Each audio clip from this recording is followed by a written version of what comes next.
and welcome to the latest edition of Good Enough Chats. My name's Dan Bausch and I'm your host, and today I'm joined by Sam. How are you doing, Sam? Hello. I'm all right, thank you. All good. How are you? Yeah, very well, thank you. Very well. Do you remember yesterday when we were all melting because it was so hot, and today we're not? Yeah, for the last few months, I haven't known how to dress correctly at all. Hey, at least you're still dressing, right? That's we take this as a positive that you haven't given up completely at this point in time. Yeah, still trying to wear the right thing every day, but I always bring a bag with a jacket in or out. Wise man, prepared for all weathers. Um, Sam, I'm going to ask you to introduce yourself in a second, but I just wanted to quickly explain Good Enough Chats for the benefit of anyone that's listening to one of these episodes for the first time. So, people who know Sam, for example. Um, this is an unscripted conversation and it will be unedited as well, unless the slightly wobbly broadband decides to bring us down mid conversation. But there are 5 questions that the conversation's based around, and Sam knows those questions in advance. As with all of the guests, that means he has a chance to prepare as little or as much as he wants to make sure that he's comfortable.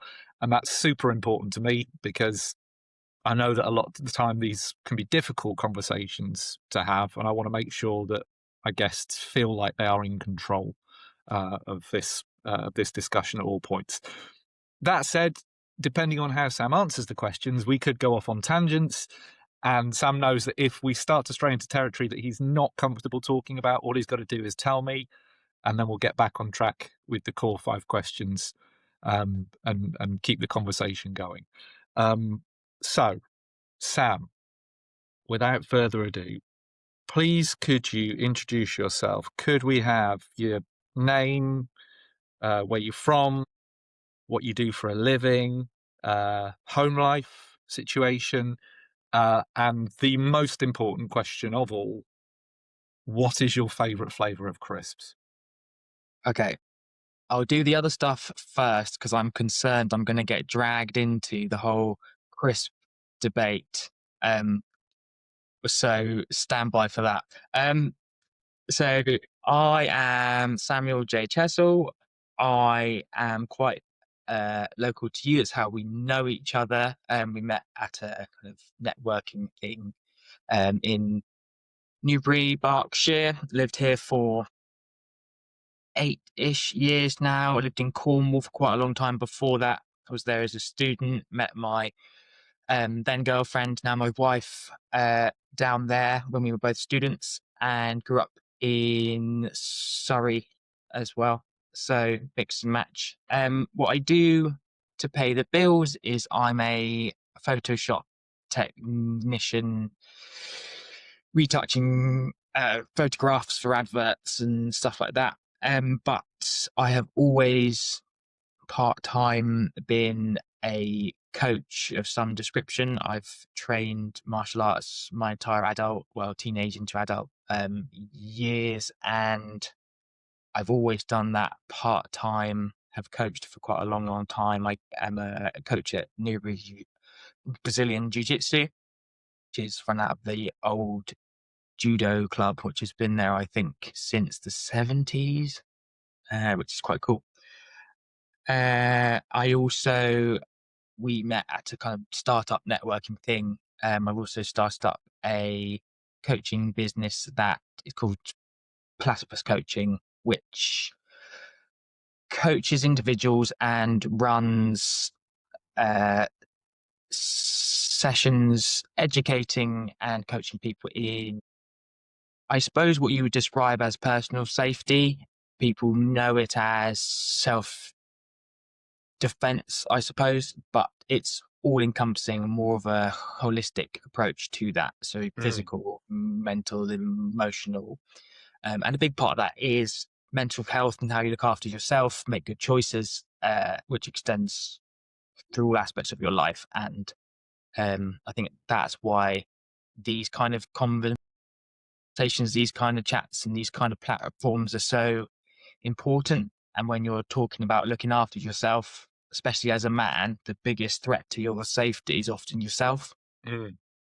And you, it's easy to think, how would I, do something to stop someone from hurting me? But we often don't think about how do we do something to stop someone like us from hurting ourselves. Mm.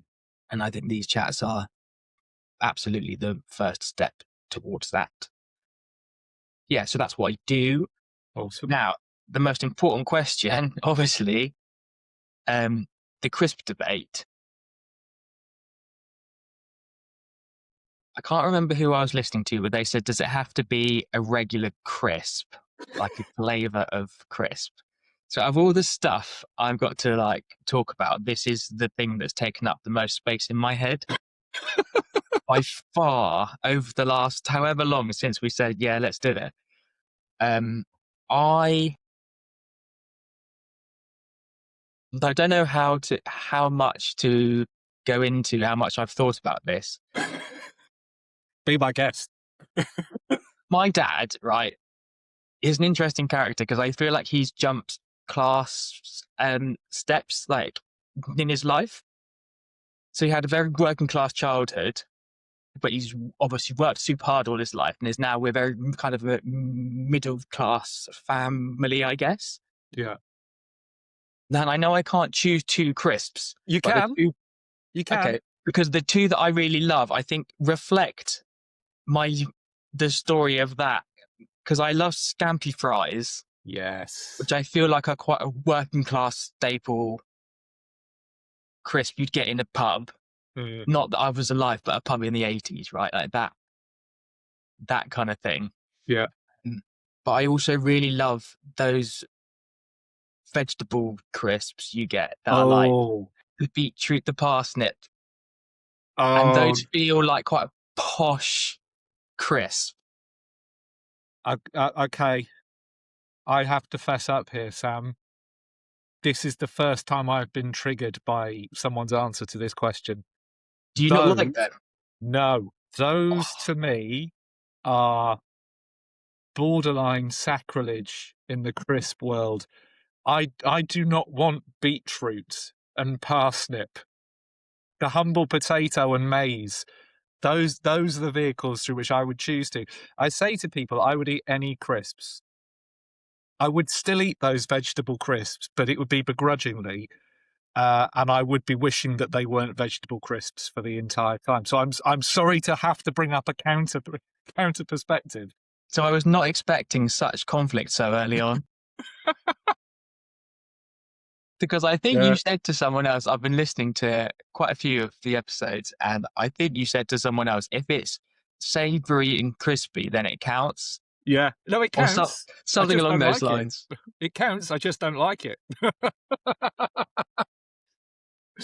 Okay. Well, we've got to part this now. I mean, I'm getting ideas about separate conversations that I need to theme a podcast about in the future. Maybe crisps could be it. You could hold like an event where different people turn up and have an argument over this. That I Oh, think it would be hugely popular. yeah. Okay, we may have just hit on something. Look out for the next podcast. So I'm desperate to try the egg crisps you had on relatively recently. I listened Oh, to, yeah, that sounds wrong. I mean, yes. I can't judge it properly because I've not tried it, but yeah, that didn't sound right to me. No, I'm Um, curious. I'm very curious about those.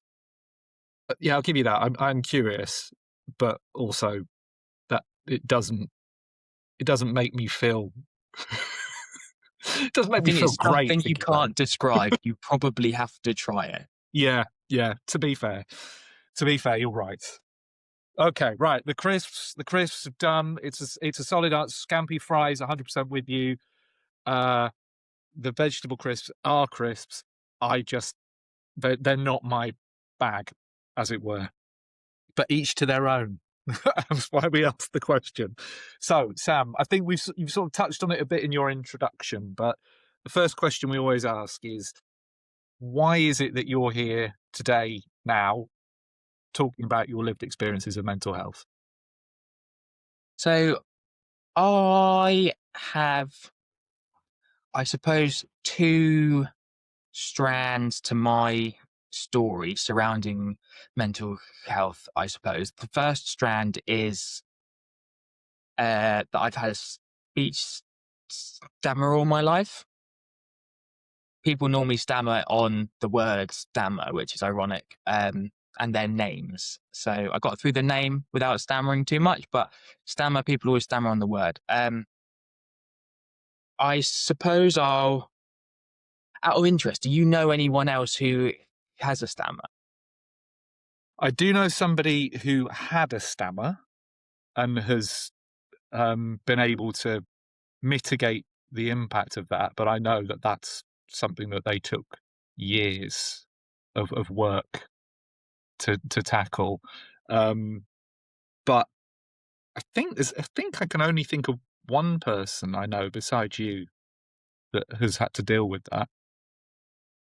Um, I suppose I should. I've got two terms to explain, I think, and the stammer is probably one of them that not everyone, I think most people are aware of it as a thing, but might not understand it specifically. It's basically where you have the words you want to speak, you know how you want to speak them, but when you go to speak them, something stops you. You get stuck. You can't put it from your up here to out there. Mm, Um, and it presents itself differently in different people. So the traditional stammer is a repeated, like stammer. mm, Um, but it presents sometimes as just nothing comes out. So you get stuck and it looks like you're either, um, yeah, sometimes people can't even tell you're trying to speak because nothing's coming out necessarily. So blocks, repetitions, and then often if you're trying to force something out, it can turn into like tension in the mouth. The neck can turn into some tics and things like that. I often describe it, or I've started thinking about it in the sense of I don't know if there's a Tourette's connection, but if Tourette's is an explosion, as in you can't stop something coming out, mm, a stammer is more of an implosion where something is desperate to come out and it's unable to. Um, and like anything, if something's stuck inside steam, let's say, it creates pressure, tension, stress. Um, some people have them for as long as they have been able to speak. Some people get them later on. Uh, I'm not sure about the research into trauma, and so I think if you have a stammer to begin with and something traumatic happens to you, it can sustain it, make it even worse. I don't know about causing a stammer. I think there is certainly anecdotal stories of that happening, but also after brain injuries as well. mm. So it's a bit of a strange mix of neurological, but then translates quite heavily into behavioral. I guess it's a condition. Condition sounds like something bad, but um, people describe it differently. So that's kind of my best description of it. It's obviously different for everyone, which is also one of those difficult things because nobody experiences it the same. Not everyone struggles to say the same stuff. Mm. So that's a part of my mental health uh, journey is growing up with that and finding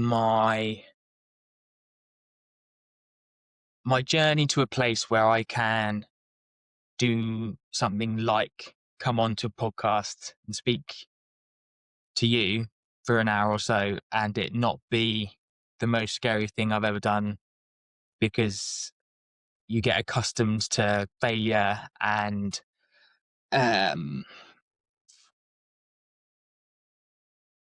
misunderstanding of people, whether it be through laughter or through either nervousness or ignorance or even malice. That's the scale of it. So speaking was always very scary for me and would trigger a kind of an adrenal flight or flight stress response, because every time I'd tried, or there had been lots of situations where I tried to speak, especially as a child, where it went horribly, horribly wrong. So it's quite easy to see where that stress comes from. But then if you're having a stress response to something, it can often make the stammer even worse when you're trying to speak. So it's a bit of a slippery slope kind of thing. Can I ask, is there anything that I can do during this conversation that is going to help you more? That's a good question. Even the fact you're asking that question would probably put someone at ease, which probably makes it easier. So you've already done the one thing. There's like standard things like to and to not do. Standard practices: not to interrupt, not to finish someone's sentence, all that kind of stuff, which you naturally do anyway as the host of a podcast and a good conversationalist. That's not stuff you would do or you should do to anyone. But those things are unhelpful to those who stammer, despite someone perhaps thinking it's helpful or well intentioned. But not really. The main thing is just giving people time. That's the thing. I'm pretty lucky in the sense that I can pretty much have a very uninterrupted conversational experience with someone. There's a huge sliding scale of people who are so there's covert and overt. So obviously covert stammerers, you may not even know they stammer. Lots of actors and stuff, like people who you would have no idea, through to overt stammerers who can't live their life because the world, if you try to imagine going through your day, either not being able to speak or it being incredibly difficult to speak, if you literally start your day in your head and think, when's the first time I speak? How often do I speak? That's often a good way to get people to realize that it's quite difficult. So I'm very lucky that I don't suffer too badly, which could be down to the work I've done, or it could be down to some people just don't suffer as badly for whatever reason. But some people can barely speak at all. So there's a whole spectrum. Okay. Well, that's good to know. You've mentioned that's a key part of your journey. There is another part as well, I sense? Yeah. So I hadn't mentioned this to you before. I was going to, and then I thought, having listened back to some of the other episodes you've done, and I should have written down the names of the guys who spoke to you about it. Yeah, I was going to say, sorry, at the start, what you do and your family lives.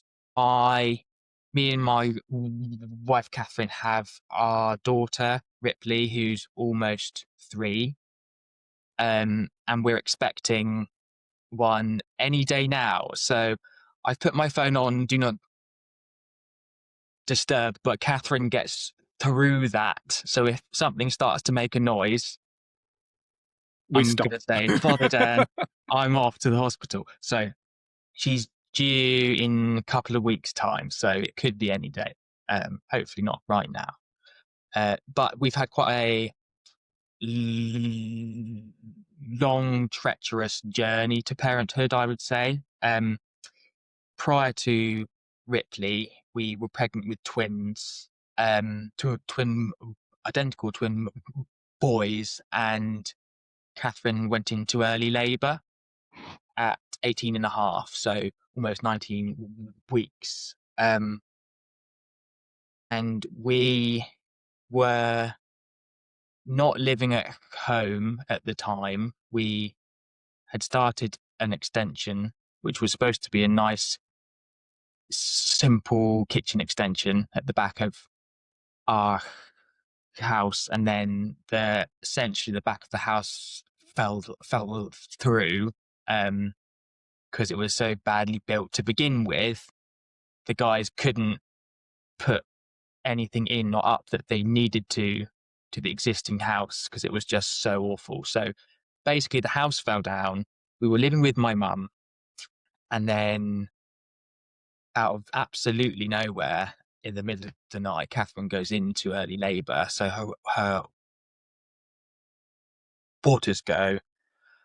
I phone 999, which is often not for me, but for a lot of people who stammer, having to ring 999 is often quite a scary prospect because high stress, you have to speak. Yeah, but I actually didn't get through to 999. I rang them, said I need an ambulance, and it rang and rang and rang and rang and rang. And then, yeah, my mum took us to the hospital, and she, again, I don't know how much people know necessarily about kind of late miscarriage, I suppose is what it's termed. I don't like that as a term. I don't think it's a miscarriage because miscarriage implies you don't give birth, whereas she actually did. We spent about 20 hours in the hospital through A&E. Yeah, so obviously they were born too early. We still don't know the reason exactly. And then obviously the whole big journey of recovery of that trauma through to parenthood now, which I don't think a journey to parenthood and parenthood itself for anyone is plain sailing a walk in the park. And everyone's journey is different, and ours has been difficult to get to where we are, but we are very acutely aware how fortunate we are to have our daughter, and whichever gender is coming to us imminently, we don't know yet. So that's the other big strand of, because I had never experienced any kind of traumatic event specifically. I'd had like chronic challenges, I suppose, but then comparatively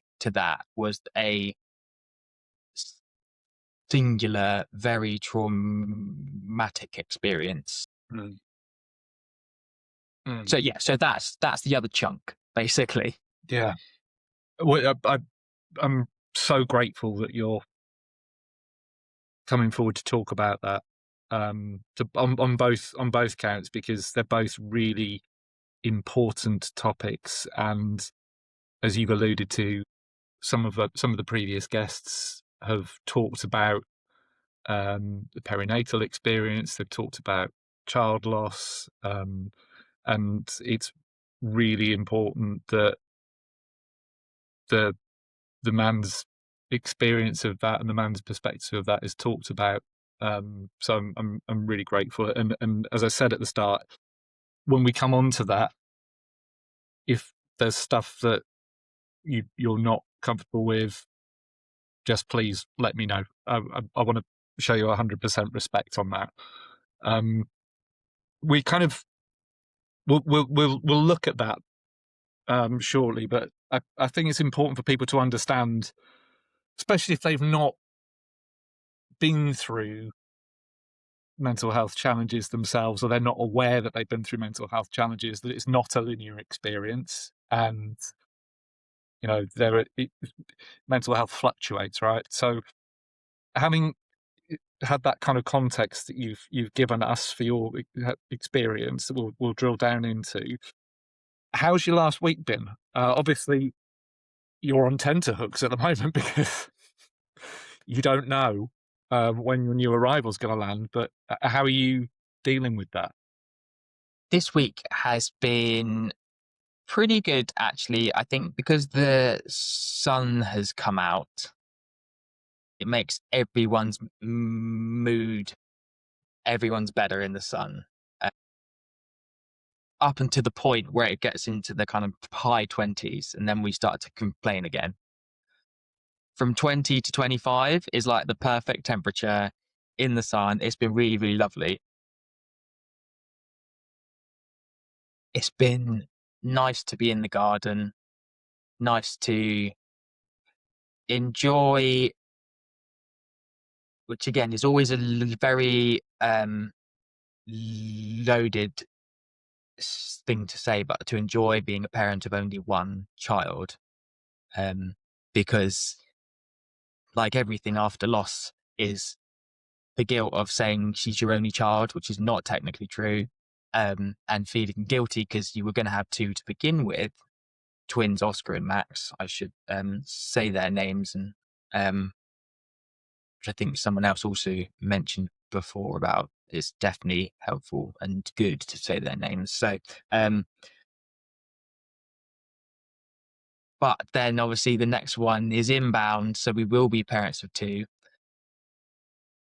But to have done lots of work to be able to enjoy the one as kind of guilt-free, self-imposed guilt-free of that has been really lovely because she gets to be special, and it's just her being special for not much longer, basically.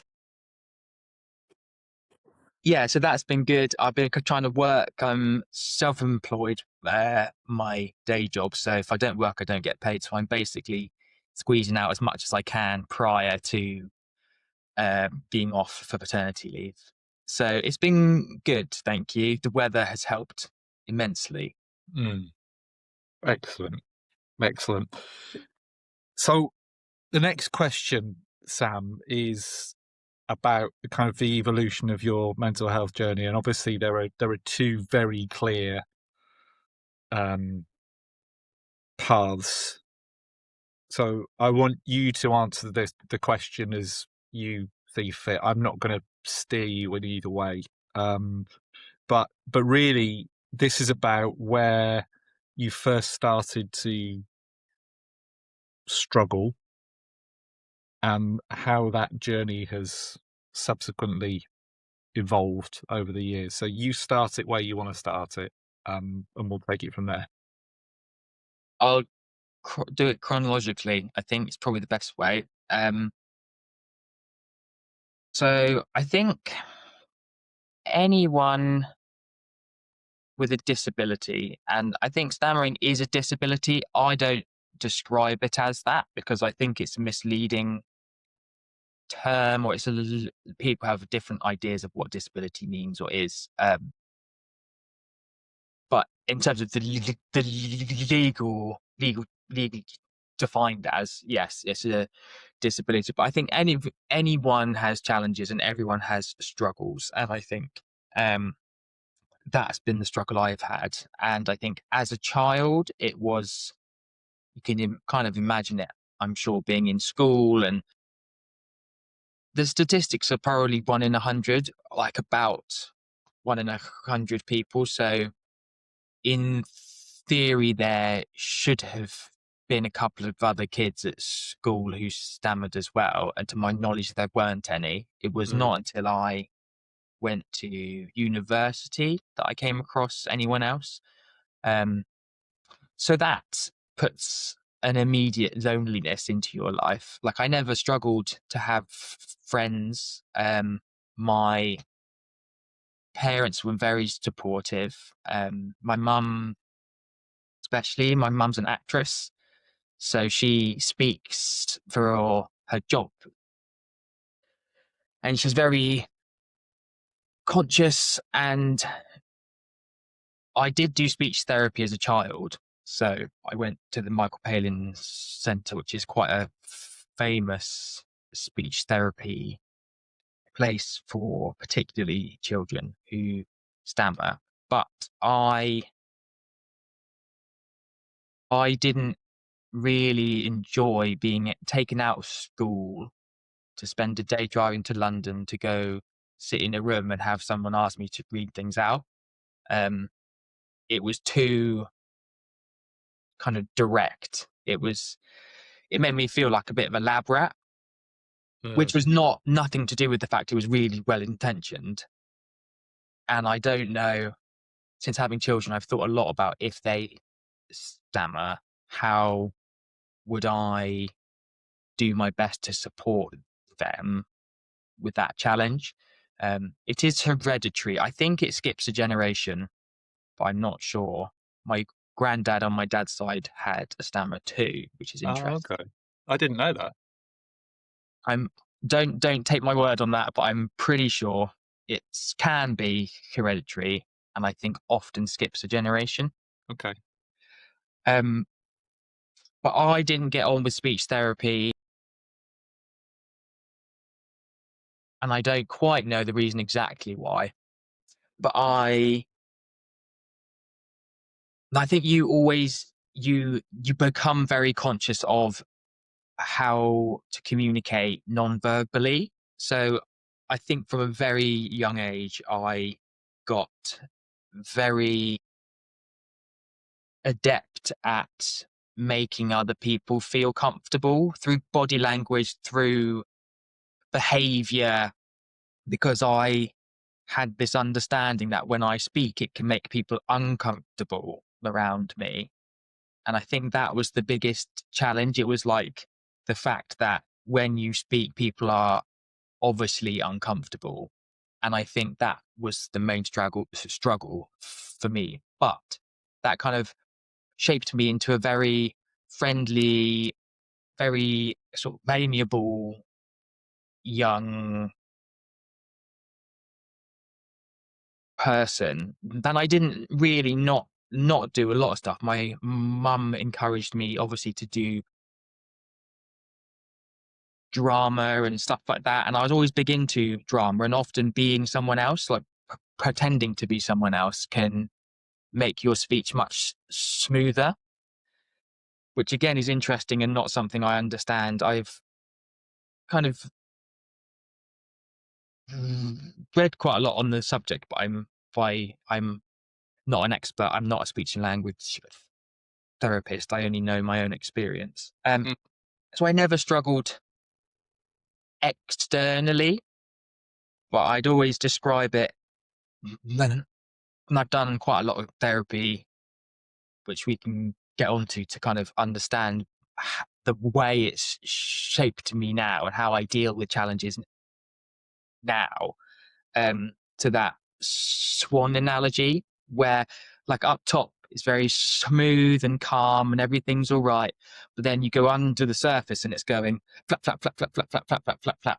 Mm. To try to keep stable, keep that calm external, and I think that's very much how I learned to deal with it.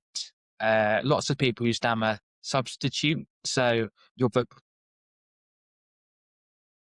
vocabulary gets really good very quickly, because if you're speaking and you struggle to say something, you can drop another synonym in to replace it that's easier for you to say, and that happens very quickly.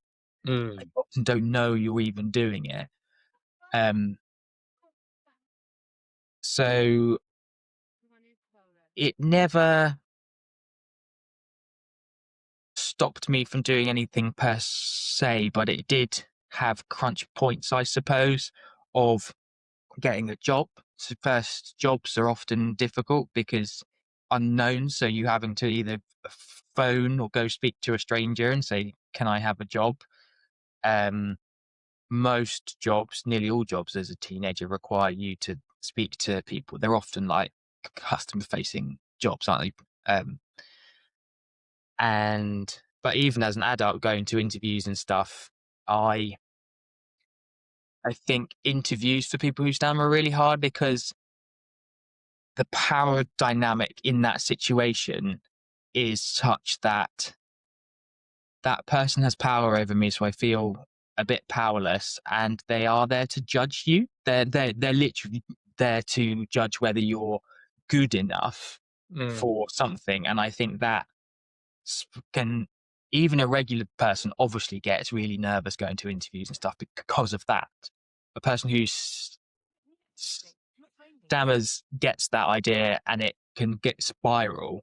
And so you're often trying so hard not to stammer that you end up being a total stammering, the whole thing's a mess. And I've had interviews that did go that way. I've also had interviews that have not gone that way and have gone very smoothly and have been completely fine, which is probably indicative of the boss you would rather not be working for anyway. They make you that uncomfortable or intimidated in an interview, perhaps. So I started training martial arts when I was about 13. I joined a kickboxing class,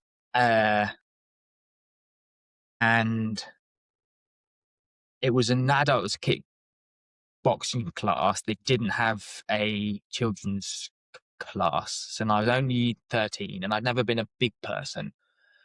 And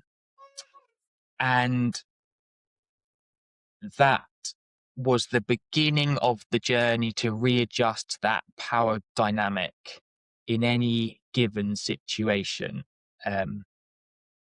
People talk about martial arts being empowering to people, and I think I found that it made my comfort go up in any given situation, and therefore my ability to speak went up drastically.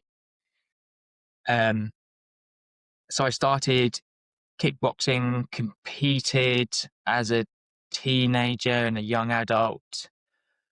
We'd often travel to kind of really dingy parts of the country to go fight.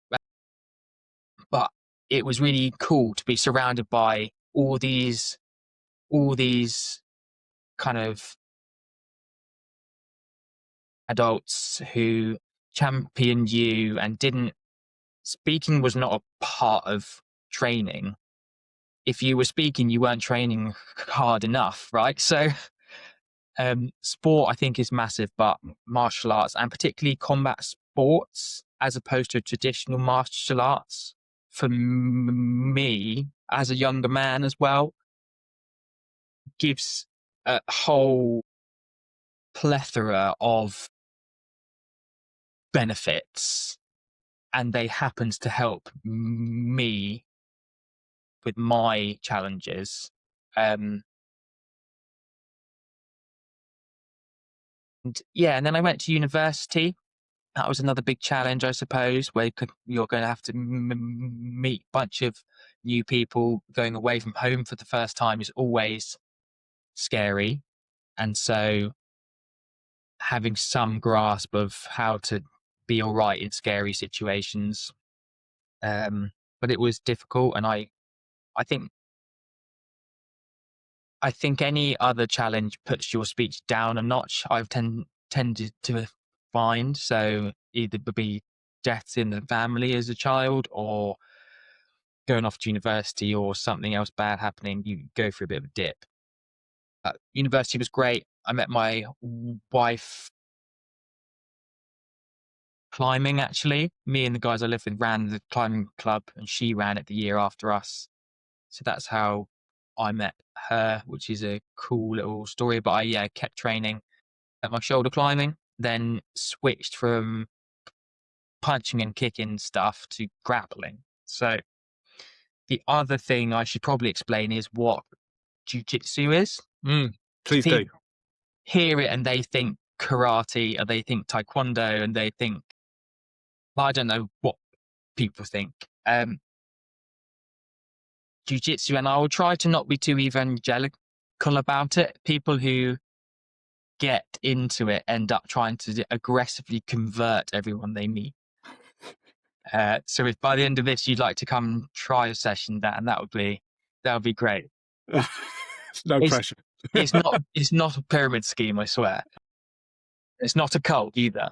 But jiu-jitsu is basically grappling, so no punching, no kicking, and your job, I suppose, is to make your partner, opponent, whoever, submit through either joint locks, so extending an arm or a leg in the wrong direction, essentially, or chokes, so cutting off the arteries to the neck, to the head, and you get someone to tap out, which means stop, you win. It's essentially checkmate.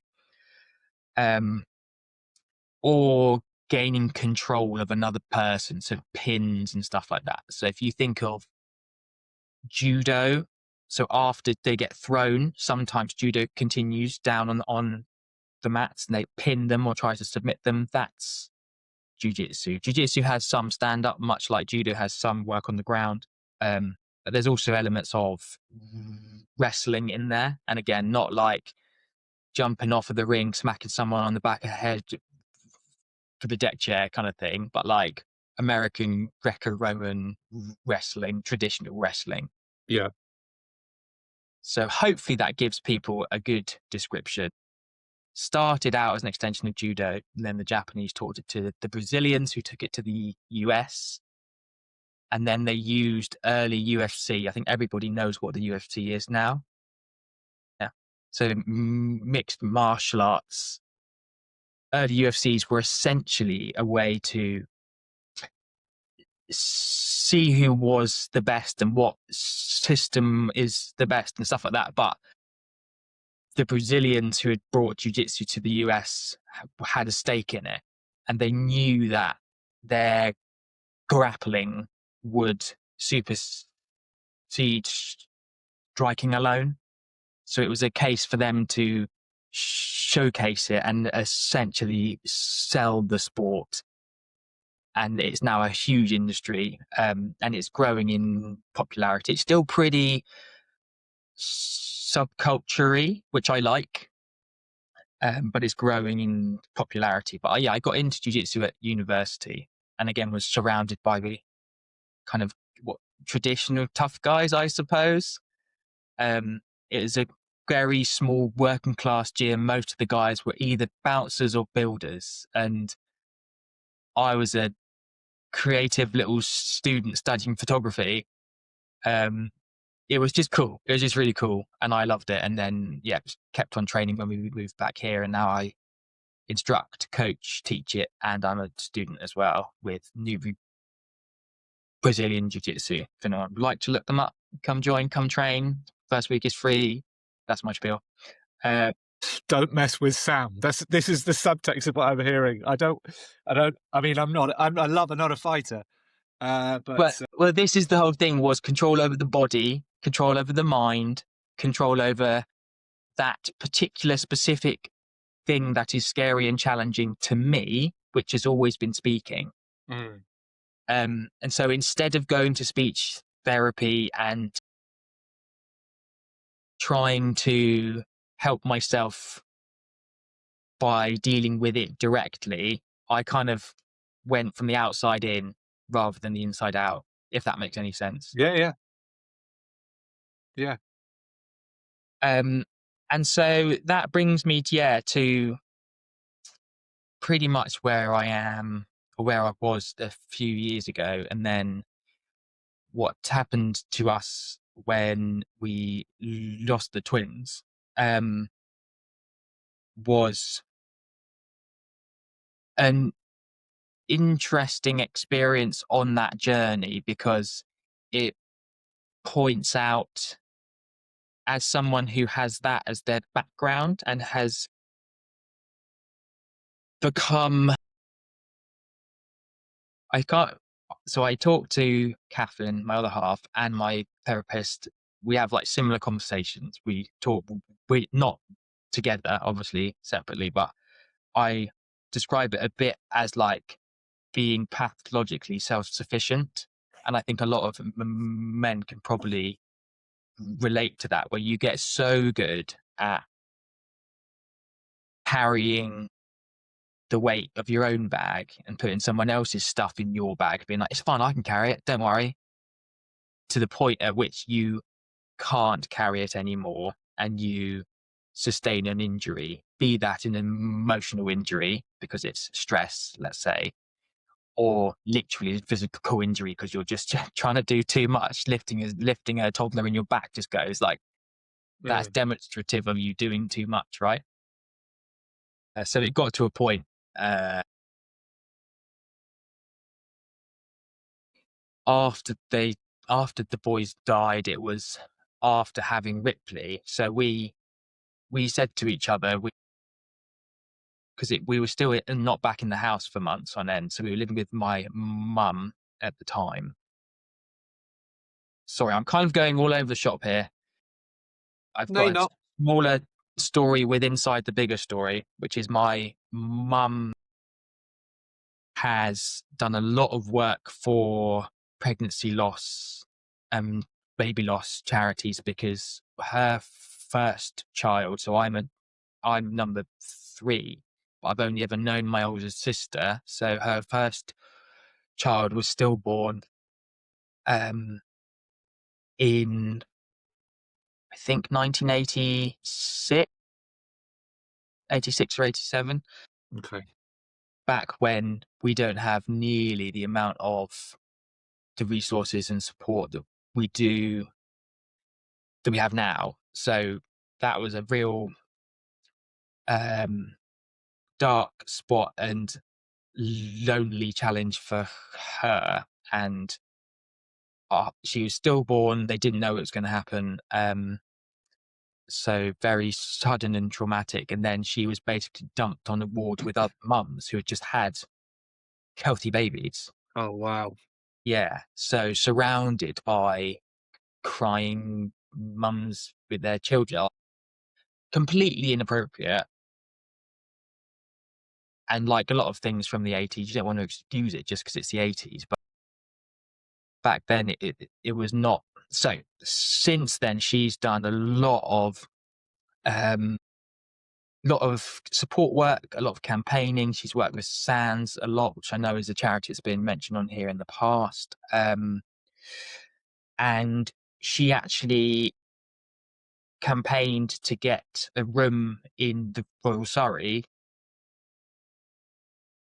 hospital for people who were going through baby loss, pregnancy loss. And in a strange twist of fate, because we weren't living in our house, we were living with my mum, who still lives in the area, ended up in the room she campaigned for.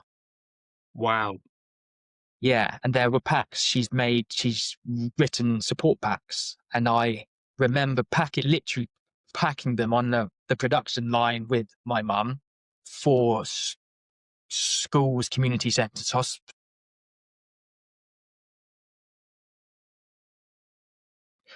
And I remember seeing one of the packs we had done up on the shelf there, weirdly close to home. Mm.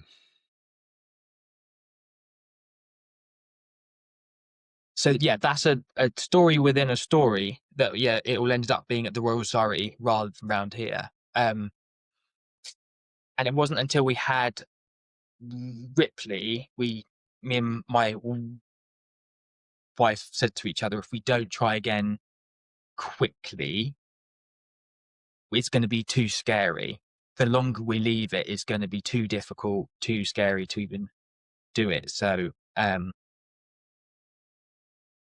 obviously we're so fortunate and so grateful that we did, and she got here completely fine. She was cool as a cucumber. Catherine was induced early because she would have been a chance of overlapping with the anniversary of the boy's death, which was too much emotionally. So we opted for an induction a couple of weeks early with Ripley. And throughout the whole thing, Catherine was obviously in lots of pain, lots of discomfort, but Ripley's heart rate didn't change at all. She's always been kind of very chill, cool as a cucumber the whole time. And that pretty much has remained kind of all her life. However, you get standard baby challenges, and she had acid reflux to begin with. So putting her down to sleep, she'd cry because if you didn't keep her up for long enough, acid would just come up and she would have a really sore throat and stuff. So sleep challenges, and that was the point to which I started to see that I was doing too much, and in refusing Catherine to help because I was like, you need to sleep, you need to sleep, you need to sleep, I was stressing her out, taking the power away from her, and by this misguided sense of just because you can or could do everything, that like that's not sustainable. A lot of the time she wanted mummy. She wasn't old enough to speak. Catherine could just come in. So sometimes it's just another person, isn't it? And you're like, that's nice. And so my refusal to, I think I saw asking for help in that as a failure, because I should be able to just do it. And I was so accustomed to helping myself and just getting on. Like so many of the guys you speak to, that's quite a common, and I think that's social conditioning, isn't it? In the world we live in. So that's where that came out. But I had done quite a lot of work, or I was in the process of doing work with my therapist at that time about the fact I do that, because no one can help me speak in the there and then, and therefore I've extrapolated that to everything. Whereas, I have to just deal with it. I have to be able to do this. And when something's challenging, my knee-jerk reaction is to just try harder and keep going, which is not unique to me. And we're still on the learning curve. No one's ever, I've completed mastery of my emotional stuff, right? And people, I think that's a really important point to emphasize, that you've done a lot of work, and I think it's only when you start doing the work on yourself that you realize that there isn't an end game here. It's a continuum. The point about mental health is not linear. You don't suddenly fix it and then everything's fine again. There's going to be something that's going to knock you off course at some point in time, and what you get better at is, one, spotting when things are starting to become a problem for you, and then two, managing your response to it better so that you can get back on course sooner. But you can't avoid it altogether just because you've put the work in. It's still going to happen. You can't control everything in the world, can you? But I think that's really important for people to hear, that you have done so much stuff because you've identified things that have helped you personally, and that has made things better for you, and it's helping you to grow. But it doesn't mitigate everything entirely, does it? It never will do. No. And I think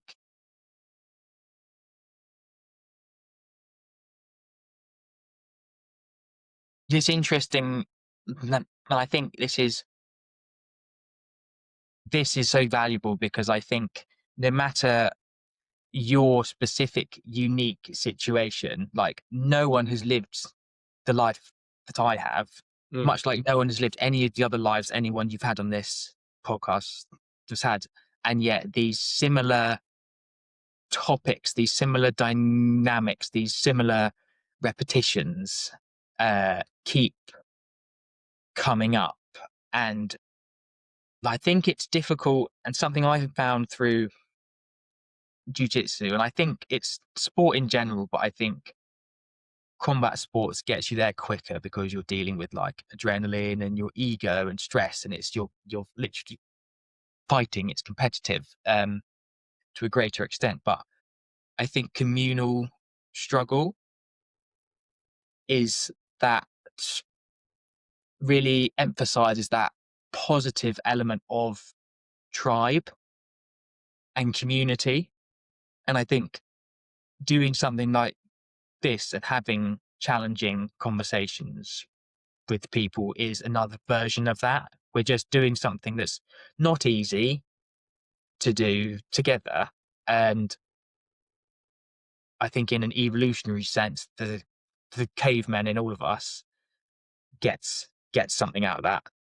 Yeah, yeah, and I think something I don't know how much I've talked about this in previous episodes, but that point about community in the tribe, um, in the background of Good Enough Chats, there is a community which is made up of in just exclusively of the guys who have come forward and shared their story.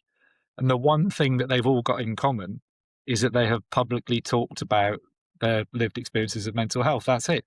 The range of different personality types, backgrounds, ethnicity, where in the world they live is huge. But you're right, there are some common truths that come up time and time again despite that. And actually,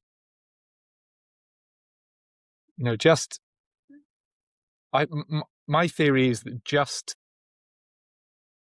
enabling somebody to say that allows somebody to hear it, and it allows them to go, ah, okay, it's not just me. And you're talking about today your experiences of dealing with a stammer and the loss of the twins. But in that story, there are lessons for people who haven't had to deal with a stammer and haven't had to deal with baby loss, about the way in which it affects you, about the way in which you um, start to do the work to repair the impact that that's had. And if each one of these chats is going to help one person to realize that there are things that they can do and to give them a realistic perspective of what that feels like going through that, then that's it. That's the job. That's the job of doing this. Yeah, definitely. And I actually think, especially, so I've been doing research recently. I think this is a very externalization of this, but I think I'm going to write a book because I think Oh wow! it feels kind of a bit kind of masturbatory to be like, this is my story. Here's a book of my life because I'm so interesting. Um, but when you get that feedback of universal challenges and this is Yeah. beneficial to hear about, I try to hold on to that. But the more I speak about it, the more important I feel it is, stammering and men's mental health, because I think as a person who stammers, you don't, speaking about mental health is hard enough, but it's hard to speak, just to speak. That puts another layer of challenge on speaking about your mental health. Because if it's hard to speak, how do you speak about anything? Mm. And I think it's the natural disposition of those who stammer is to listen, not to speak. Um, I, we have a book at home. It's a children's book called Chattysaurus, which is basically about this dinosaur who speaks too much and doesn't really listen, and then they fall down a hole because they weren't listening to the fact that someone said you need to watch out for the hole. And I really relate to the little one in that who's trying to speak, and Chattysaurus is like, blah, blah, blah. And Chattysaurus basically by the end of it, he learns to chat not as much, to listen more. And I feel like I'm whatever the opposite of that is. You're so conditioned into listening, but I think speaking is important because we're almost programmed and conditioned not to, as people who stammer and as men. Yeah, and we also like to fix everything. This is a thing that's come up. I'm sure you would have heard us talk about this in previous. We also like to cut across, intervene, and offer up a solution that wasn't asked for before someone's finished talking as well. And I I'm loath to describe, to use the oh well, listening is your superpower, Sam. But actually, men need to be more willing to talk about how they're feeling, but men also need to get better at listening and leaving the space for somebody to finish what they were going to say before they butt in and try and offer up a solution, however well intentioned that may be. Better listening amongst men is only going to be a positive. There's something I can't remember where I either heard it or read it or something, is that again in terms of like the tribe, men have always communicated as part of doing something. So they talk side by side, not face to face. So whether it's hunting or constructing, whatever kind of tribal cliche you want to insert there, but I think doing things often, men need warm up. They need like to be doing something else to then say, "Oh, I had a bad day the other day." Whereas women, and this was from a friend who started having counseling, and I think this came from his counselor, who said often when you listen to women speak, because of how kind of talented they are and how they can be much more emotionally available, they speak about how they're feeling like trying on an outfit, which I realize is quite stereotypically gendered, but they like try on a hat and they're like, I did feel really upset about that. And then they continue speaking like they're trying on another hat. And they say, actually, I actually felt really angry about that. I didn't feel sad. I cried, but I wasn't sad. I was angry. And so they're trying on these hats to figure out that's the right one. Whereas I think men, so I struggled to work out where it's just who I am or whether it's a man, or it's like stereotypical man thing, is that we don't try on an outfit. You think, today I'm doing this and this is my outfit for doing that and I'm going to stick it on. And it's too rigid. And you're just like, oh, I can't go to the pub because I'm wearing my workwear, or I can't do X because of Y. You can change it. That's okay. Yeah, I think I agree. I think men are much more likely to kind of think about the functional benefit of doing a thing without necessarily thinking about the emotional impact of doing it. So it's really interesting what you say about,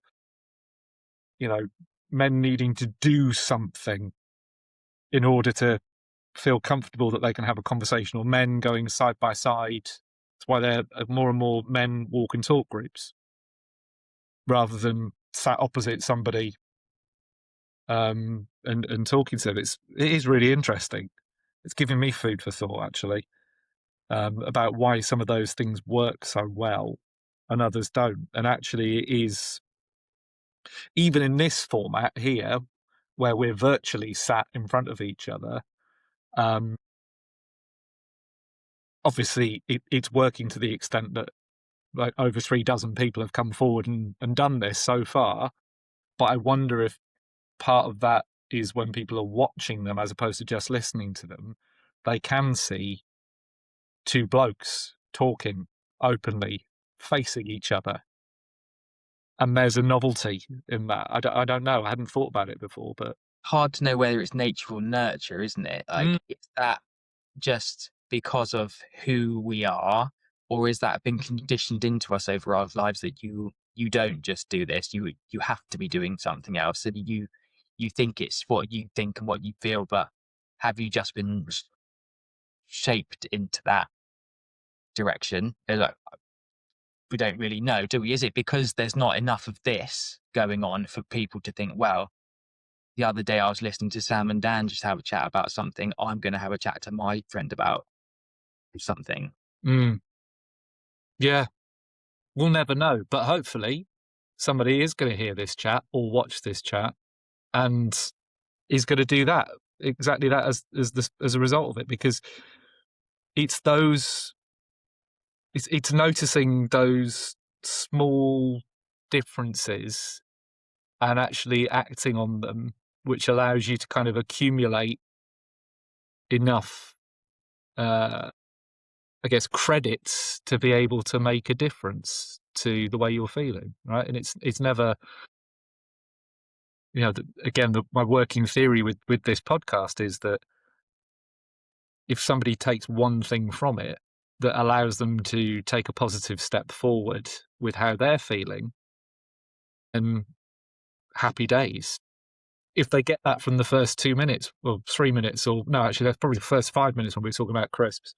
If they get it from that, happy days. They can stop listening and they can move forward with their lives. But yeah, that's really interesting, really interesting. So that, I feel like that is a bit of a light bulb for me, Sam. I'm feeling educated now, better educated as a result of that part of the conversation in particular. But what, along your journey, you've talked about embracing martial arts and the positive impact that's had on you, but I guess on a slightly more granular level, what have been the light bulb moments where you've realized, I need to do this, I need to do more of this, I need to do less of this, I need to stop doing these things because I can see where this is going? What have been some of those moments that sort of stand out for you? So I didn't do loads of note taking or note making. I don't have prescribed answers or whatever, but Good. I did look through, which I suspect you could tell at my ramblings, but I did want to give each specific question of this like structure a bit of thought instead of just winging it, because I often you don't ever want to do something and then think, oh, and I haven't said this and I didn't say that, and actually that's actually how I feel about something. And I'm quite not a slow thinker. I'm a very quick thinker, but I think in very like small, like you say, granular. I think quite deeply about stuff. So Catherine and I, my wife, joke about this all the time because she speaks in order to think. She thinks out loud. And I cannot speak if I haven't thought about what I'm going to actually say, in the sense of literally speaking, but also I I think because of my challenge with speech, I appreciate the value of the words that are spoken. So I try to have them be valuable. And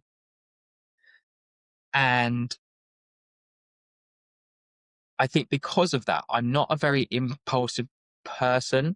And therefore, what happens to me in my life is it's not very often where I have like a snap, I'm going to do this, or I should stop doing that. Or it's small choices over time. And it's not until it's a bit like when you're climbing a mountain, you think we've been going forever and we haven't got very far. Look at it like up there still. But then you look in the other direction, you think, wow, we've come really far. But it's not until you look back that you realize how small the car park is, right? Mm. And in our lives, we often look forwards, only forwards. We don't often take stock of where we've come from and what we have done.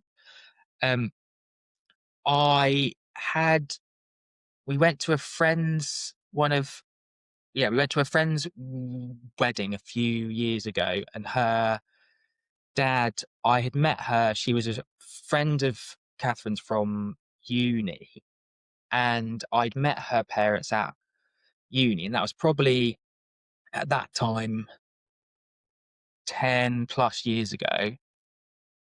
Man, I don't think I'm particularly different now compared to how I carried myself and how I spoke, how it was back then. But he, the father of the woman whose wedding it was very drunk, and that's often when like the truths come out, right? It's an amplifier of who we are and what we think. I tend to find. Your mate who's often happy-go-lucky, if they get really drunk and start to cry, is probably because they have some stuff they need to talk about, right? Um, and he very like drunkenly was like his arm around me. It's like, I don't recognize you. He was like, I know we've met, but you are a different person entirely to the person I met when my daughter was still at university. Because we went out with them, we had something to eat and stuff. And he was like, you are a different person entirely. And that really struck me because I don't feel like a different person. But it was interesting to hear that from someone who's not quite a stranger, but nearly. And that makes you think about like that particular moment was a light bulb moment of perspective, I suppose, for me. Did you manage to get any more clarification out of him as to what was different about you, or was he too drunk? Was it implied? No, I did ask him, and I'm not sure I asked him. I think he was in the unsolicited speaking stage. It was predominantly around my speech and how I could sustain a conversation and speak to him or speak to people.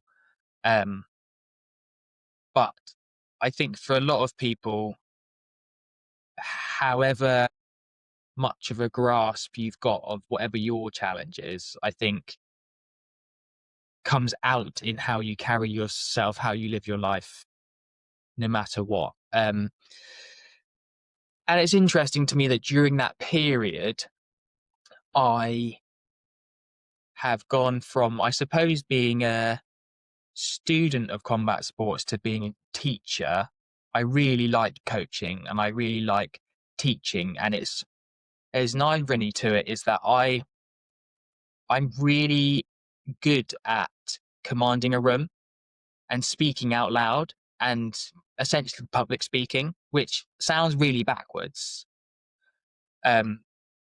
because most people fear public speaking. For me, I fear having to ring someone up to change my internet because I have to tell them a password of a code that cannot change. I have no mobility within that conversation. So if I'm going to stammer on something, there's no way around it. Whereas teaching a room of people is also partly because you're active.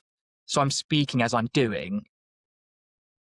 And I think it's all entwined. And I think that's a big jump from that time back then at university to now. And it points out that we are constantly evolving and hopefully getting better, but small choices go up and go down, right? And so I'm quite conscious of sometimes I'll go get my second or third coffee of the day and say, today I'm choosing to abuse this drug. Like caffeine, I'm abusing caffeine because I need to do X. But that in and of itself is not bad because you're being so conscious about it. And I think not sleepwalking through life. And I think challenges and traumatic things happening to you gives that perspective of not sleep walking through life and having to live consciously. And I've done that by accident, really. And it's the same with being too much of a savior complex, too much of I'll do this, I'll fix that. It'll be an interesting test, actually, because after being able to recognize when I was doing too much when Ripley was really young and not giving Catherine the chance to help or be mum or for me to take a rest, we're about to do it all again. And I think it's not often you get to do things all over again, as much as we might kind of like to in life. But this is one of those things. And as long as little one gets here safely, we are going to have all those challenges and probably completely different challenges all over again. And so hopefully I'll have a light bulb moment coming up where I'm like, the old you would knuckle down, head down, charge in, and just carry on, when actually ask for help and it's better for everyone, right? I think you've already had the moment. I think you've I already hope so. had it because you're going into it thinking you're with the benefit of experience. You're going into this already aware of that, whereas you weren't aware of it before, which is why there was a problem. So I think you've already had the moment. How it plays out in practice, that's the unknown quantity, right? But the fact that you're already thinking about it tells you that you've had a moment of realization that you just now need to experience the practical application of that. Yeah, that's that whole first step to recovery thing, is to acknowledge whatever the issue is, right? Yeah, yeah, 100%. And that's a really good example, I think, of and also I'm going to give you a bit more credit than you gave yourself. You said I got to this conclusion by accident. You didn't. You have literally talked about all of the work that you have done, the the decision to go into jiu-jitsu, the therapy that you've done. You have put the work in. You didn't necessarily know what the outcome was going to be, but it wasn't by accident. It was through choices that you've made that you've got to the point. That wasn't an accident. That was you that did that and did the legwork. You just didn't know what it would look like at the end of it. Yeah, that's a good point. And I don't think we ever know, do we? Just do whatever you think is best at that particular time. Yeah. Yeah, you've not been passive in this journey. You've been very active. The other light bulb was, well, kind of opposite of a light bulb. It was a light bulb going out. Was A blown bulb, a blown Yeah, fuse. Yeah. literally, actually. And I think it's important for me to talk about this because it's the natural conclusion that I've probably subconsciously, intentionally kind of skirted over a bit. Was that I so I used to be a police officer for about a year. I think with any service, it's really key to be really, really, really open about your length of service and how you served, because people get a bit swifty trying to up themselves or whatever with the service. Anyway, I yeah, my so Catherine's always worked for a long time has worked for the ambulance service. She trained as a graphic designer at university. That's how her and I met, studying the arts, and then she is brilliant at that and she really loves it. Not hugely compatible with having children, but she's kind of working on it. So I don't really know why I thought it was a good idea. But the itch for me was always the police force, and it's always been something I have had. But given my stammer was always something that felt like that's not for you, that limiting belief of you can't do that, that's too much. But I got myself by that point, it was right after COVID, I think, was to scratch the itch of that. I My journey with my therapist, who I still speak to now, has been a really strange journey because he was recommended to me by my mum, who'd spoken to him in the past. And it was when I was joining or thinking of joining the police, because in a previous life he was quite a senior police officer. And so she said, you should speak to him and you can ask him any questions, give him any concerns you've got. Um, so I just had two or three like just very casual chats with him, and he said, by the way you're speaking to me now and the way you've described yourself and your life, you won't like, you're good, go for it. Which was really lovely, and I did. And then it was when my application was in, so I hadn't started with the police yet when we got pregnant with Oscar and Max, and they were born and subsequently died quite soon before I started my training. And so I was off to a not a great start with the police anyway, because you have to give them your choices for where you want to be stationed, and they give precedence to people who have things like childcare to think about. And I told them that we were expecting twins in October. And then I had to tell them in July that we weren't expecting twins anymore. And then I started my training, I think, can't remember, was it January? I'd been basically not posted to any of my top three choices, I think. And someone who I know had recently had a baby got his choices. So it was all a bit like I get it, but that fact of in you're a number, not a person, was quite Mm. apparent from the start.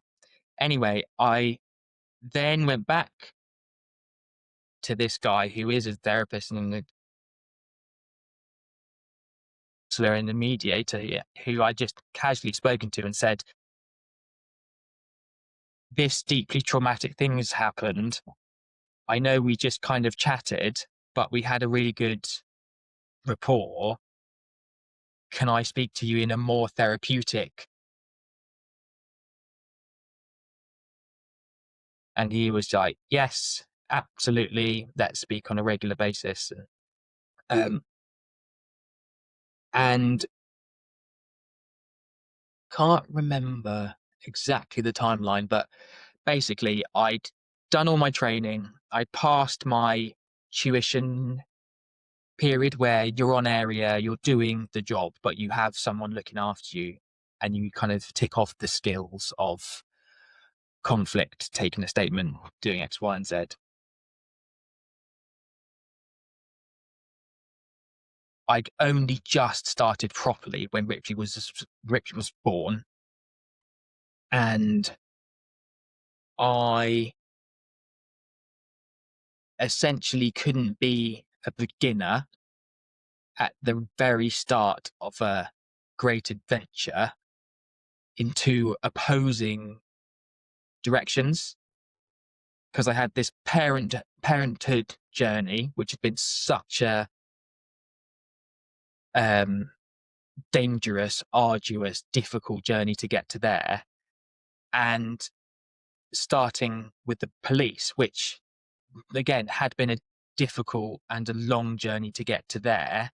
My entire life really was like, this is an unimaginable job for you to do. Anyway, and it got to a point where I I don't know if I'd describe it as a nervous breakdown, or an exhaustion breakdown, but it was basically all these not so good or not so, but there was just stuff going in my bag.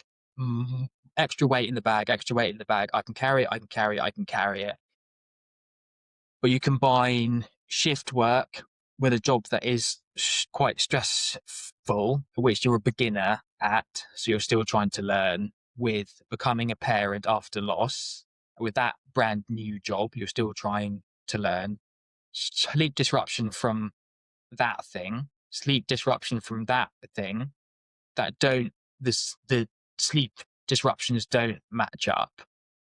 Plus, Catherine's struggling because parenting after loss is a whole different kind of challenge, head fuck. Like but then I'm out all night and then come home and I have to sleep in some capacity, so I can't help her even though I'm back. Anyway, all this stuff just accumulated into me basically going into shutdown, acute exhaustion, really. My doctor signed me off from the police work, but I could barely lift our baby up. I was just so exhausted. My skin was awful. I had like triggered eczema. Anyway, the whole package. You've had people on here speaking of burnout in the past, and I'm sure a lot of that's recognizable to you. And I went to stay with my mum for a couple of days. And I remember saying to her, I feel so tired, I think I might actually die. Which obviously looking back now sounds ridiculous, but when you're in it, you're in it. And that was the journey back from that. And I think speaking to a therapist on a regular basis is so important, because you have this voice in your head. If you don't have good positive voices in your own head necessarily in and of the moment, I have this little voice in my head being like, you're doing the thing again, don't be a hero, stop it. And then you're like, do the thing, do the thing, do the thing. I'm like, Catherine, I think I need help. And she's like, you did the thing, because you have someone else's voice in your head being like, giving you a poke and do the thing, do the thing, do the thing, and making a joke about things like I'll say, oh, I'm telling you how I feel because I'm supposed to do it, which is making a joke of it, but I'm using that as an opportunity to do the thing I know I should be doing. And they're magicians, really, because they get you to make the good choices in the difficult times, and they also act like emotional bin men, because you can give them all the stuff, and because they're not in your sphere of people, they take it away and deal with it appropriately, but it's not in your bin anymore. It's not in the house, it's not in the bin, it's not in the recycling, you don't have to do anything with it, it's gone. And we're in a maintenance phase at the minute where we just chat, and it's not like doing hard work necessarily, but that relationship has been so invaluable to my life, too. And I think that's another key chunk. And like you said, on that journey, the scale of the learning curve of not how can I be perfect, but how can I do this slightly better. And that maintenance is really important. I don't see a therapist. I haven't seen a therapist for some time now, but there was distinct phase where I was doing a lot of the hard work, and that was invaluable, intensive, exhausting.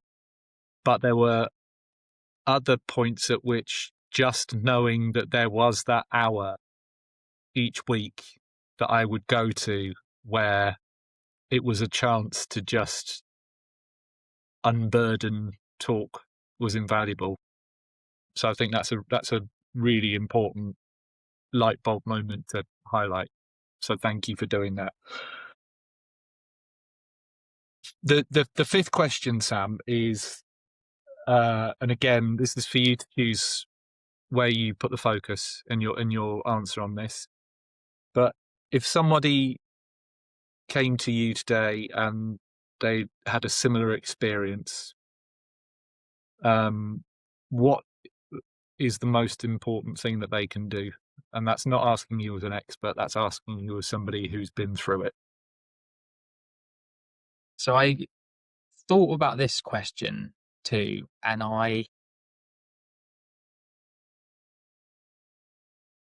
because you've got kids, Dan, right?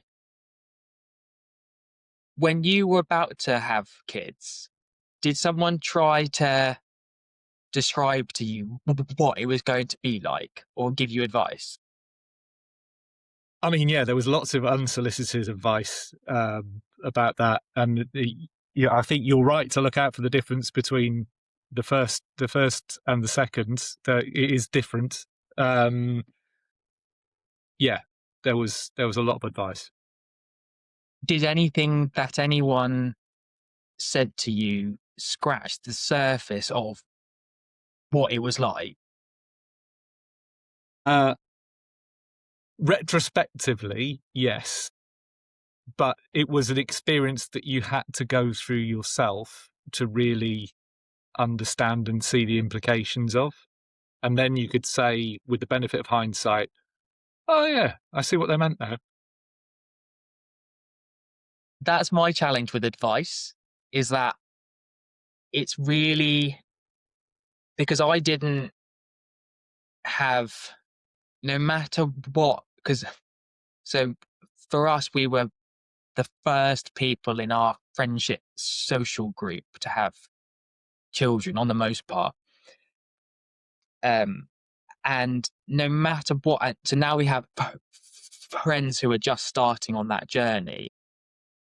And no matter how you describe something or what you say to someone, this is a good idea to do, until they're, elbow deep in shit and with puke at the top end and a partner crying in another room and your dog needs a wee at the same time. There's no way, like, you can't smell that, you can't feel that, you can't understand. And so I hope this doesn't seem like a facetious sidestep to the question, but what I mean is I think I struggle with advice, and I've been trying to educate myself for platypus coaching in terms of how do you get people there themselves? How do you facilitate them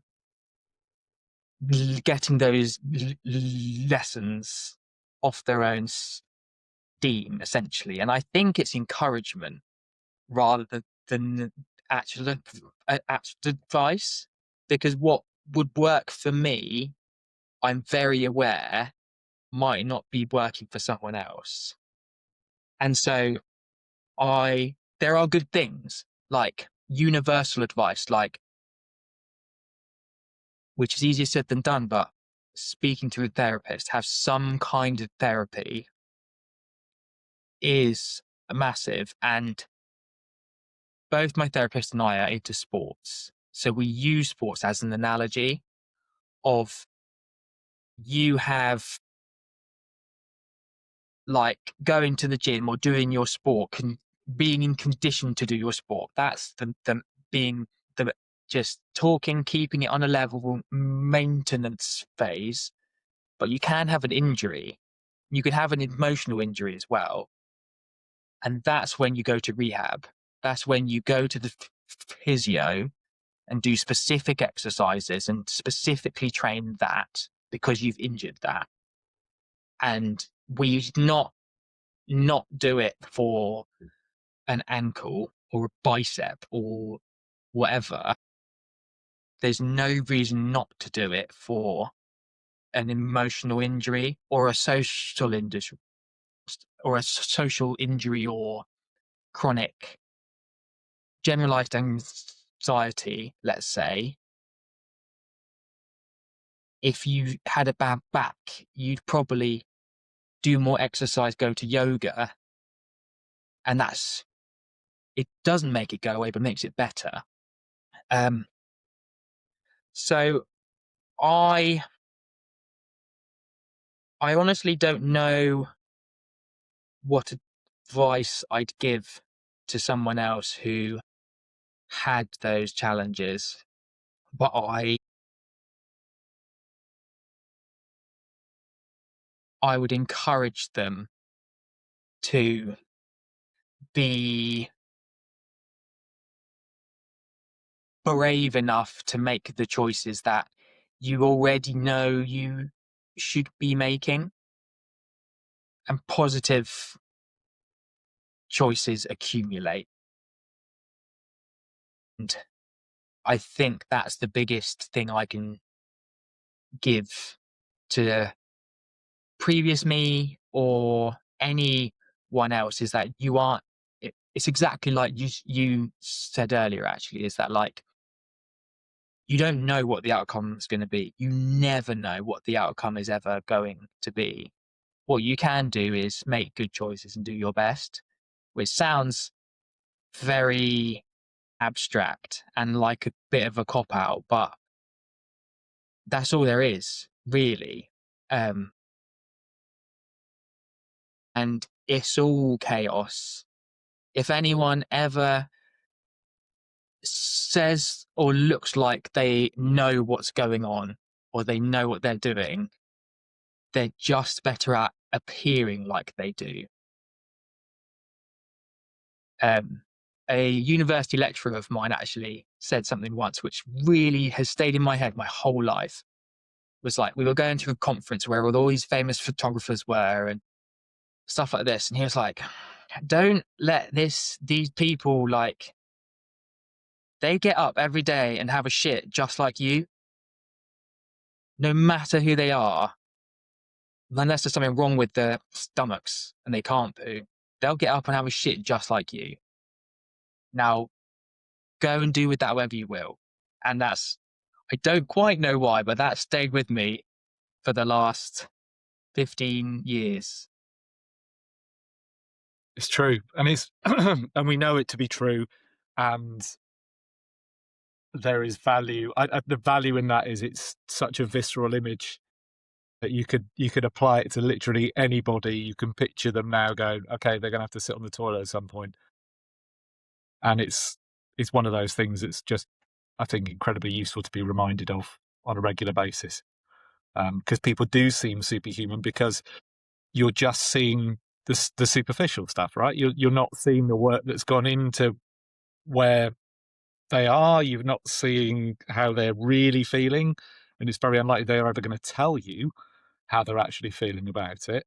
And some people can't think of any particular examples at the moment, but narcissistic global leaders who continuously get it wrong, but give the impression that they think that they're right and that they're totally on top of the situation at all times. But yeah, even he's got to go to the toilet, and I suspect probably more than once a day. Yeah. Yeah. But that's the thing, is just being genuine is hard, and to know who you are is hard, and to then be who you are is hard too. And for a long time, I didn't speak about my stammer at all. I didn't even really identify as someone who has a stammer or stammers, which is stupid because it's just objectively true. Um, Quite a few people have compared it to coming out. Like, you can come out as someone who has a stammer. Um, and there's a sense of liberation there, and you know when you're doing it. You can just be who you are and take ownership of that. Because no matter what it is or who you are, like, that's cool. That's not the thing, it's the fact you're owning it. That's what's cool. Awesome. Thank you, Sam. That's a great way to end the conversation. Thank you. I know I said it at the outset, but thank you again for coming on and for talking so candidly about your experiences.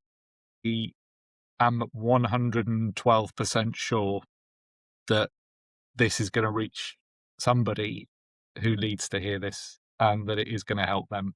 And for that, Thank you. I incredibly have no memory of anything I've just said to you. It felt like a right old ramble, but I hope there was some like structural compass mentis in there. it didn't come across as a ramble to me. Okay, good. It came across, you talked earlier on about the fact that you think deeply about things. I think that came through in everything that you said. Everything that you said felt considered and valuable. So yeah, give yourself a massive pat on the back for that, if that doesn't sound too patronizing, but that was, yeah, that's a really useful conversation. Thank you for everything that you do and you are doing, because I think you hold space, and I think that's really valuable and not as common among men. And I think spaces where that can exist, I think, is really valuable. And if you build it, they will come. And I think you are doing that. Thank you. I appreciate it. Is I say one last thing, actually? Of course, yeah. I should probably mention, just because of the previous guests you've had on, and I'm really sorry I can't remember his name, but you've had several guests that have discussed baby loss, pregnancy loss, infertility, stuff like that. My wife, Catherine, started a pregnancy loss support group called Not Alone Newbury. They run out of Buick, so Buick North Side now. They meet twice a month. So if that is something that you've experienced and you would and you're interested in going to a support community of people who have had anywhere on the scale of those experiences, Not Alone and Newbury are on the internet and they're on Instagram. Good resource. Not many men come. We've discussed doing a men's only or a men's event. She's not currently running it because she's pregnant and it's not appropriate currently. But she very much intends to return. It's still an ongoing thing. So I would be interested, if there's anyone else out there that would be interested,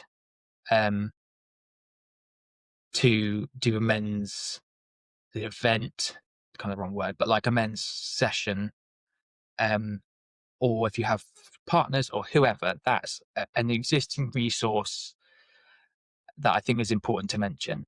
Yeah, absolutely. And we'll make sure that there's a link included to the Instagram for the group as well, so that anybody can check that out in the description. That's a totally valid build.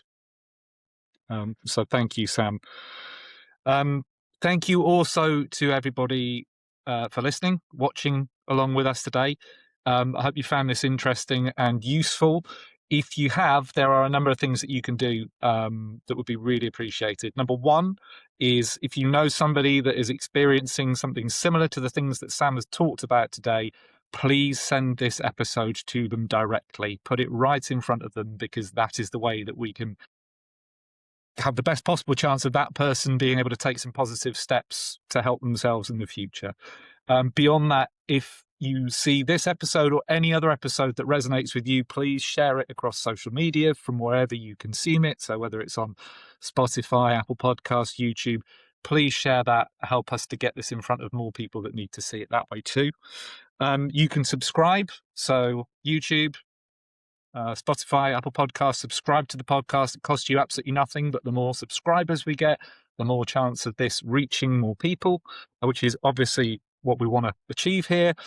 If you have the option to leave a review, that would also help massively.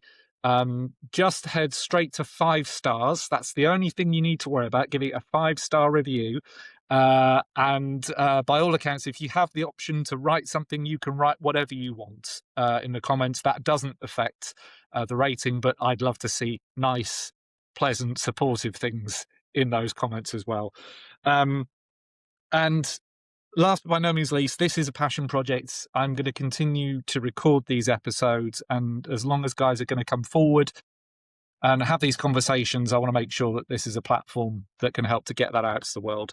But if you would like to make a financial contribution to support some of the operating costs, so things like this recording platform, running the website, etc., that would be massively appreciated. You can do that now through buymeacoffee.com/goodenoughchats. That link will also be in the description as well. That's it for now.